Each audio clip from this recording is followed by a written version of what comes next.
Hello students, मैं हूं doctor Manoj Pahuja, आपका medical entry test instructor. Confusion, कौन सी कन्फ्यूजन? स्टूडेंट्स की कन्फ्यूजन। स्टूडेंट सवाल भेजते हैं, सर को फैक्टर और को एंजाइम के दरमियान डिफरेंस समझ में नहीं आता। हम किताबें पढ़ते हैं, कहीं पर लिखा होता है को factor is helper of enzyme, कहीं पर लिखा होता है को enzyme is helper of enzyme. कहीं हम पढ़ते हैं कि एंजाइम को फंक्शन होने के लिए protein and non protein part की ज़रूरत होती है। प्रोटीन पार्ट को एपो एंजाइम कहते हैं, नॉन प्रोटीन पार्ट को कोफैक्टर कहते हैं। लेकिन कहीं किसी और जगह पे लिखा होता है प्रोटीन पार्ट को एपो एंजाइम कहते हैं, नॉन प्रोटीन पार्ट को को एंजाइम कहते हैं। अब हमें समझ में नहीं आ रहा कि सर हम किसकी बात माने। दोनों बातें ठीक हैं, कोफैक्टर भी हेल्पर ऑफ एंजाइम है, को एंजाइम भी हेल्पर ऑफ एंजाइम है। आपको ब्रॉडर टर्म्स को समझना होगा। कोफैक्टर एक बड़ी टर्म है, को एंजाइम उसकी एक किस्म है। ब्रॉडर टर्म है कोफैक्टर, जिसे आप हेल्पर ऑफ एंजाइम कह सकते हो, और उस कोफैक्टर की 3 किस्में होती हैं: एक्टिवेटर, प्रोस्थेटिक ग्रुप एंड को एंजाइम। एक्टिवेटर भी एक कोफैक्टर है, लेकिन कैसा कोफैक्टर है? एक इनऑर्गेनिक कोफैक्टर है। प्रोस्थेटिक ग्रुप भी एक कोफैक्टर है, लेकिन कैसा कोफैक्टर है? ऑर्गेनिक भी हो सकता है, इनऑर्गेनिक भी हो सकता है। को एंजाइम भी एक कोफैक्टर है, लेकिन कैसा कोफैक्टर है? ऑर्गेनिक कोफैक्टर है।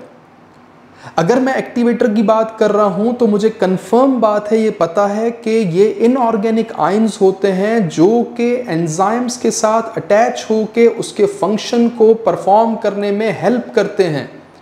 लेकिन जब एंजाइम ने अपना फंक्शन परफॉर्म कर दिया, उसके बाद वो उससे डिटैच भी हो जाते हैं, अलहदा भी हो जाते हैं। इसलिए एक्टिवेटर को कहा जाता है डिटैचेबल इनऑर्गेनिक कोफैक्टर। याद कर लें, डिटैचेबल इनऑर्गेनिक कोफैक्टर कौन सा है? एक्टिवेटर। प्रोस्थेटिक ग्रुप की बात करोगे तो प्रोस्थेटिक ग्रुप ऐसा कोफैक्टर है जो अटैच होता है एंजाइम की एक्टिव साइट के साथ और परमानेंटली अटैच हो जाता है, टाइटली बाइंड कर जाता है। उसके बाद वो उससे डिटैच नहीं होता, अलहदा नहीं होता। इसलिए प्रोस्थेटिक ग्रुप को कहा जाएगा नॉन डिटैचेबल कोफैक्टर। अलहदा नहीं होता, वो बस हमेशा अटैच रहता है, चाहे फंक्शन परफॉर्म कर रहा हो एंजाइम या ना कर रहा हो, वो अटैच रहेगा। वंस अटैच्ड, उसके बाद डिटैच नहीं होता।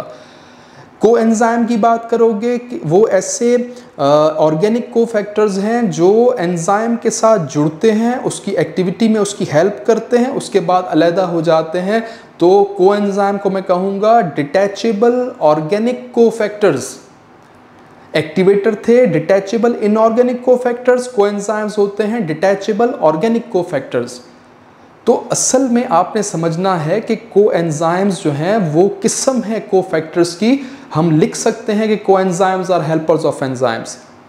हमें सिचुएशंस को समझना होगा, एंजाइम को देखना होगा। किसी एंजाइम के लिए एक्टिवेटर रिक्वायर्ड होता है, किसी एंजाइम के लिए प्रोस्थेटिक ग्रुप, और किसी एंजाइम्स के लिए कोएंजाइम रिक्वायर्ड होते हैं ताकि वो अपना फंक्शन परफॉर्म कर सके। अब ऐसे ही कंफ्यूजन वाली कुछ स्टेटमेंट्स हैं, उसको देख लेते हैं। 2 तरीके से मैंने स्टेटमेंट को लिखा है। All coenzymes are cofactors but all cofactors are not coenzymes, या फिर all cofactors are coenzymes but all coenzymes are not cofactors. इनमें से कौन सी स्टेटमेंट करेक्ट है, आपने ये आइडेंटिफाई करना है।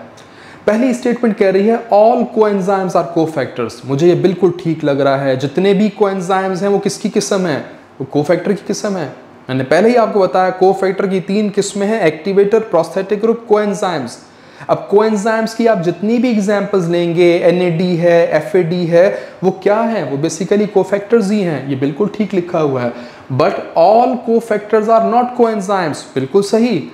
ऑल कोफैक्टर्स में 3 बातें आ गई। क्या एक्टिवेटर को आप कोएंजाइम कह सकते हो? नहीं, एक्टिवेटर को आप कोएंजाइम नहीं कह सकते, बिकॉज एक्टिवेटर इनऑर्गेनिक होता है और जो कोएंजाइम्स हैं वो ऑर्गेनिक होते हैं। एक्टिवेटर्स जो है आमतौर पे मेटालिक आयंस होते हैं, जबकि कोएंजाइम्स जो हैं वो विटामिन से डिराइव होते हैं। तो कोएंजाइम में और एक्टिवेटर में फ़र्क है। इसी तरह से कोएंजाइम और जो प्रोस्थेटिक ग्रुप है वो भी डिफरेंट चीज़ें हैं तो दोनों के दोनों कोफैक्टर्स, लेकिन मिजाज मुख्तलिफ है। एक अटैच होता है एंजाइम के साथ तो जान नहीं छोड़ता, प्रोस्थेटिक ग्रुप। दूसरा कोएंजाइम अटैच होता है, काम करवा लिया एंजाइम से, उसके बाद फिर डिटैच भी हो जाता है। तो बिल्कुल सही लिखा है कि ऑल कोफैक्टर्स, यानी ऑल कोफैक्टर्स में आप किस्मों को अपने जहन में लाएं, activator, prosthetic group, coenzymes are not coenzyme. सही बात लिखी हुई है, ये सारे के सारे कोएंजाइम्स तो नहीं होते। एक्टिवेटर अलग चीज़ है, प्रोस्थेटिक ग्रुप अलग चीज़ है। ये जो स्टेटमेंट लिखी है ये गलत है। All cofactors are coenzymes. सारे कोफैक्टर्स कैसे कोएंजाइम्स हो सकते हैं? क्या एक्टिवेटर कोएंजाइम है? नो। क्या प्रोस्थेटिक ग्रुप कोएंजाइम है? नहीं। क्या मैं जिंक आयंस को कह सकता हूं कि वो कोएंजाइम्स हैं?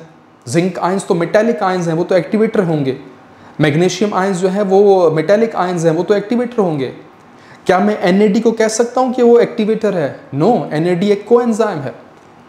आप मेरी एक और वीडियो देख लीजिएगा जिसमें मैंने ये सारी क्लासिफिकेशन जो है वो डिस्क्राइब की हुई है MCQs में, तो उसको समझना ज़रूरी है। सो ये बात गलत है, ऑल कोफैक्टर्स आर कोएंजाइम्स, ऐसा नहीं हो सकता। हर कोफैक्टर जो है कोएंजाइम नहीं हो सकता। कोएंजाइम एक किस्म है कोफैक्टर की, आप ये नहीं कह सकते कि ऑल कोफैक्टर्स आर कोएंजाइम्स। तो ये जो नीचे वाली स्टेटमेंट है ये गलत है, ये बिल्कुल सही लिखा हुआ है। इसी बात को हम समझ लेते हैं एक एग्जाम्पल के ज़रिए। एग्जाम्पल है एक कीचेन की जिसमें 3 कीज़ मौजूद हैं। इस कीचेन को मैं नाम दूंगा कोफैक्टर, पहली की को नाम दूंगा एक्टिवेटर, सेकंड की को नाम दूंगा कोएंजाइम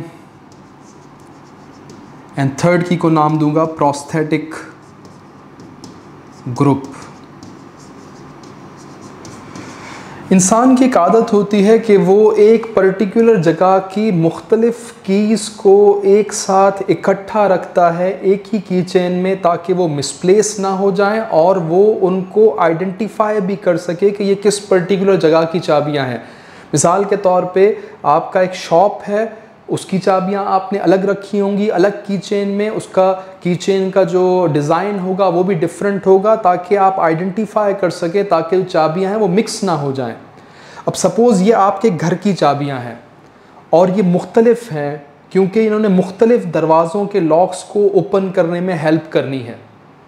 मिसाल के तौर पे एक्टिवेटर ने हेल्प करना है लिविंग रूम के दरवाजे को ओपन करने में, कोएंजाइम ने हेल्प करना है ड्राइंग रूम के दरवाजे को ओपन करने में, प्रोस्थेटिक ग्रुप ने हेल्प करना है सपोज़ बेडरूम के दरवाजे को खोलने में। तो अगर मैं थोड़ा सा इसका एनालिसिस करूं, गौर से सुनिएगा, ये इस हद तक सिमिलर है, इनका किरदार इस हद तक मिलता जुलता है कि इन्होंने किसी न किसी दरवाजे के लॉक को ओपन करने में हेल्प करना है। फिर से रिपीट कर रहा हूँ, ये जो मुख्तलिफ आपको नाम नज़र आ रहे हैं, ये जो मुख्तलिफ कीज़ आपको नज़र आ रही हैं, इन सब का किरदार इस हद तक सिमिलर है कि इन्होंने किसी न किसी दरवाजे के लॉक को ओपन करने में हेल्प करनी है। क्योंकि इनका ये किरदार मिलता जुलता है, इसलिए इन सब को मैं कह सकता हूँ कोफैक्टर्स। एक्टिवेटर भी एक कोफैक्टर है, कोएंजाइम भी एक कोफैक्टर है, प्रोस्थेटिक ग्रुप भी एक कोफैक्टर है, क्योंकि ये तीनों किसी न किसी दरवाजे के लॉक को ओपन करने में हेल्प करेंगे। लेकिन इनमें डिसिमिलैरिटी भी है, इनमें फ़र्क भी है, और वो फ़र्क ये है कि एक्टिवेटर ने एक पर्टिकुलर दरवाजे के लॉक को खोलना है, वो दरवाज़ा है लिविंग रूम का। कोएंजाइम ने एक पर्टिकुलर दरवाजे को खोलने में हेल्प करनी है जो कि है ड्राइंग रूम का। ऐसा नहीं हो सकता कि कोएंजाइम इस वाले दरवाजे के लॉक को खोल सके या एक्टिवेटर जो है वो ड्राइंग रूम वाले दरवाजे के लॉक को खोलने में हेल्प कर सके, ऐसा मुमकिन नहीं है। प्रोस्थेटिक ग्रुप ने बेडरूम वाले दरवाजे के लॉक को ओपन करना है, कभी भी इसने लिविंग रूम या फिर ड्राइंग रूम के दरवाजे को खोलने में कोई मदद नहीं करनी। तो इनका किरदार मुख्तलिफ है। किस सेंस में मुख्तलिफ है? इन्होंने पर्टिकुलर दरवाजे के लॉक को खोलने में हेल्प करनी है, जिसको मैं रिलेट कर सकता हूँ एंजाइमेटिक फंक्शन के साथ, वो इस तरीके से कि ये तीनों के तीनों चीज़ें किसी न किसी एंजाइम के साथ कनेक्ट होके उसके फंक्शन में कुछ ना कुछ किरदार निभाती हैं, उसके फंक्शन को परफॉर्म करवाने में हेल्प करती हैं, लेकिन ये मुख्तलिफ हैं। एक्टिवेटर ने जिन एंजाइम्स के लिए फंक्शन परफॉर्म करवाने में हेल्प करनी है वो कभी भी कोएंजाइम्स वाले एंजाइम्स से नहीं मिलते होंगे, डिफरेंट होंगे उनसे। कोएंजाइम्स ने जिन एंजाइम्स के फंक्शन को परफॉर्म करवाने में हेल्प करनी है वो प्रोस्थेटिक ग्रुप वाले एंजाइम से बिल्कुल मुख्तलिफ होंगे। तो यहाँ पर हमने समझना है कि जो स्टेटमेंट्स हमें वहाँ नज़र आ रही थी अपने कन्फ्यूजन वाले स्टेटमेंट्स वाले पोर्शन में, क्या वो ठीक है? तो यहाँ पे चेक कर लेते हैं। ऑल कोफैक्टर्स आर कोएंजाइम्स, क्या सारे के सारे कोफैक्टर्स कोएंजाइम्स होते हैं? नहीं। आप यहाँ पे चेक कर सकते हैं, मैंने यहाँ पे कॉमन पॉइंट लिखा था कोफैक्टर, इन सबको हम कोफैक्टर कह सकते हैं, लेकिन इन सबको मैं कोएंजाइम नहीं कह सकता। एक्टिवेटर इज नॉट कोएंजाइम, क्योंकि इसने किसी डिफरेंट तरीके से काम करना है। कोएंजाइम ने डिफरेंट तरीके से काम करना है, प्रोस्थेटिक ग्रुप ने डिफरेंट तरीके से काम करना है। काम एक जैसा ज़रूर हो सकता है, लेकिन तरीका मुख्तलिफ होगा। सो ये स्टेटमेंट गलत है।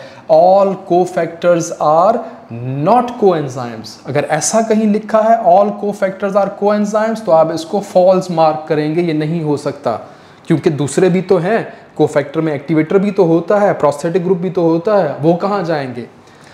दूसरी स्टेटमेंट की तरफ आते हैं। ऑल कोएंजाइम्स आर कोफैक्टर्स, क्या सारे कोएंजाइम्स कोफैक्टर्स होते हैं? बिल्कुल सही, जी हाँ, सारे कोएंजाइम्स कोफैक्टर्स होते हैं। मिसाल के तौर पे अगर मैं यहाँ पे लिखूँ 3 कोएंजाइम्स हैं, NAD, FAD और कोएंजाइम Q,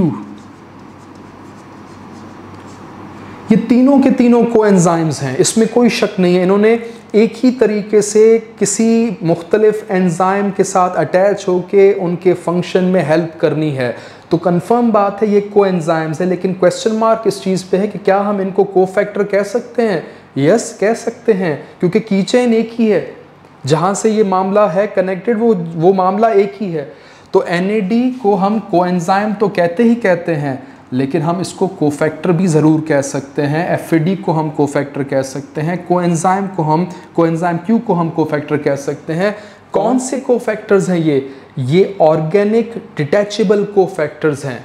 ऑर्गेनिक हैं सारे के सारे और डिटैचेबल हैं, काम जब करवा लेते हैं एंजाइम से ये, उसके बाद ये उससे अलहदा हो जाते हैं, डिटैच हो जाते हैं, दोबारा किसी दूसरे एंजाइम के साथ उसकी मदद करने के लिए चले जाते हैं। तो ये सेकंड स्टेटमेंट बिल्कुल ठीक है। तीसरी स्टेटमेंट देख लें, all coenzymes are not cofactors, गलत स्टेटमेंट है।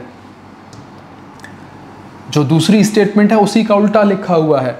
All coenzymes are not cofactor, जितने भी कोएंजाइम्स होते हैं वो कोफैक्टर्स नहीं होते हैं, गलत बात। जितने भी कोएंजाइम्स होते हैं सबके सब कोफैक्टर्स कहलाते हैं, ये गलत लिखा हुआ है। आखिरी statement, all cofactors are not coenzymes, जितने भी कोफैक्टर्स हैं वो कोएंजाइम्स नहीं होते, तो सही लिखा हुआ है ये बिल्कुल, क्योंकि कोफैक्टर्स में मुख्तलिफ किस्में हैं। एक्टिवेटर भी एक कोफैक्टर है, कोएंजाइम भी एक कोफैक्टर है, प्रोस्थेटिक ग्रुप भी एक कोफैक्टर है, तो बिल्कुल ठीक लिखा है all cofactors are not coenzymes. कहाँ, कैसे हम कह सकते हैं कि ये सारे के सारे कोएंजाइम्स है? क्या मैं एक्टिवेटर कोएंजाइम कह सकता हूँ? नहीं कह सकता, बिकॉज ये इनऑर्गेनिक नेचर का होता है। क्या मैं कोएंजाइम को प्रोस्थेटिक ग्रुप कह सकता हूँ? नहीं कह सकता, because prosthetic group tightly attach हो जाता है अपने एंजाइम के साथ या अपने प्रोटीन पार्ट के साथ, फिर उसके बाद अलहदा नहीं होता, जबकि कोएंजाइम अपना फंक्शन परफॉर्म करवाने के बाद उससे अलहदा हो जाते हैं। तो इनमें फ़र्क है, इसलिए मैं नहीं कह सकता कि सारे के सारे कोफैक्टर्स जो है वो कोएंजाइम्स कहलाएंगे। तो इन सारी के सारी स्टेटमेंट्स को हमने इसका एनालिसिस कर लिया है। कन्फ्यूजन को आपने दूर कर लेना है। अगर अभी भी आपकी कन्फ्यूजन दूर नहीं हुई तो फिर आप इस वीडियो को बार बार रिपीट करके देख सकते हैं। अपनी स्टेटमेंट को हम चेक कर लेते हैं, करेक्ट कौन सी स्टेटमेंट है। ऑल कोएंजाइम्स आर कोफैक्टर्स, बिल्कुल सही बात है, जितने भी कोएंजाइम्स होते हैं कोफैक्टर्स होते हैं। But all cofactors are not coenzymes, ये भी सही है, बिकॉज कोफैक्टर में आपको एक्टिवेटर और प्रोस्थेटिक ग्रुप भी मिलते हैं।